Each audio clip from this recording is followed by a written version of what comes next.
Wudu yang benar, yang dikatakan sempurna adalah contohnya mengambil air dengan dua telapak tangan kanan, dua telapak tangan, kemudian kalau keran lagi jalan juga begitu, menarik dari sisi punggung kanan ke kanan ke pergelangan dengan tangan kiri. Ini dulu dimulai tarik dari sini, dilebihkan ini batas minimal, lebihkan. Kemudian tangan kanan menarik untuk tangan kiri juga sampai batas lebih dari batas minimal, sampai ke sini kurang lebih. Kemudian baru mempertemukan antara punggung dalam dua-duanya dan menyelat-nyelatkan di antara dua jari. Karena ini sunnah, Nabi SAW menyuruh menyelat-nyelatkan. Jadi ini baru satu ya, ini baru satu. Ini baru satu. Kemudian diulangin, pelan-pelan, sempurnakan. Balasannya hanya sempurnain ini, syahadat masuk surga. Buru-buru, gitu kan. Pelan-pelan, 1, 2, sampai 3 selesai. Yang selanjutnya mengambil air di telapak tangan, kemudian memasukkan setengahnya ke mulut sambil kumur-kumur, sisanya dihirup di hidung. Kemudian sementara mulut kita kumur-kumur, tangan kiri membuang yang di hidung, baru kemudian yang di mulut dibuang. Itu satu. Sebagian dalam mazhab Malikiyah dianjurkan agar ya menggosok mulut dengan jari. Terutama yang saya katakan adalah di bagian depan gusi, karena biasanya di sini ada lendir yang membuat bau mulut nggak enak. Kita kalau uduk sebentar misalnya lagi kumur-kumur, bapak ibu coba masukin di bagian depan ini sering ada lendir 4 sisi ini. Itu kalau dikeluarin bau mulutnya jadi hilang.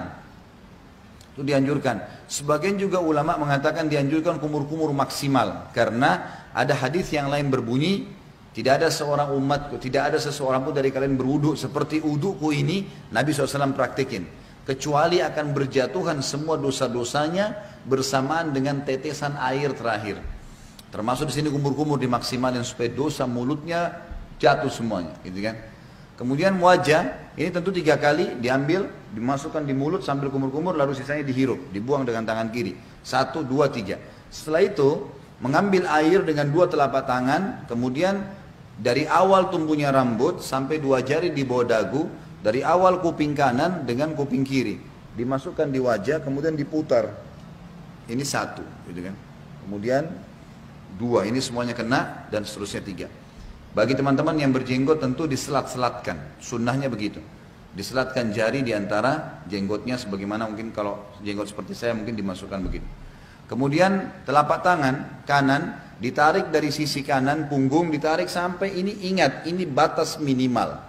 Banyak orang wudu ininya nggak kena nih, ini nggak kena, ini bisa nggak sah wudunya, nggak sah sholatnya. Jadi tarik sampai sini nih, kemudian baru diputar ke dalam, 1, 2, 3, sampai 3 kali. Kalau misal air kerannya di atas, ngalir di keran, dan kita mau tarik dari atas boleh, tarik di atas batas minimal, ya.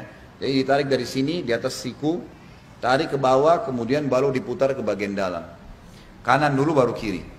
Setelah itu baru kepala. Kepala ini diambil air. Sunnah Nabi SAW ditarik dari awal kepala sampai ke tengkuk, ya, sampai ke batang leher. Kemudian ditarik lagi ke atas kembali. Lalu jari telunjuk masuk ke dalam lubang. Ibu jari mutar di belakang. 1, ya. Ini satu-satunya yang dilakukan 1 kali saja. Kalau semua tadi anggota tubuh, telapak tangan, tangan sampai siku, wajah, ini semua 3 kali. Kumur-kumur, bersihkan hidung semua 3 kali. Kecuali kepala cuma sekali. Bagi ibu-ibu yang rambutnya panjang, ditarik sampai ke tengkuk, lalu ditepuk-tepuk ke atas. Sampai kembali ke depan, baru kemudian masuk ke sini, baru diputar. Selanjutnya telapak kaki, dibasuh minimal mata kaki, lebihkan ke atas.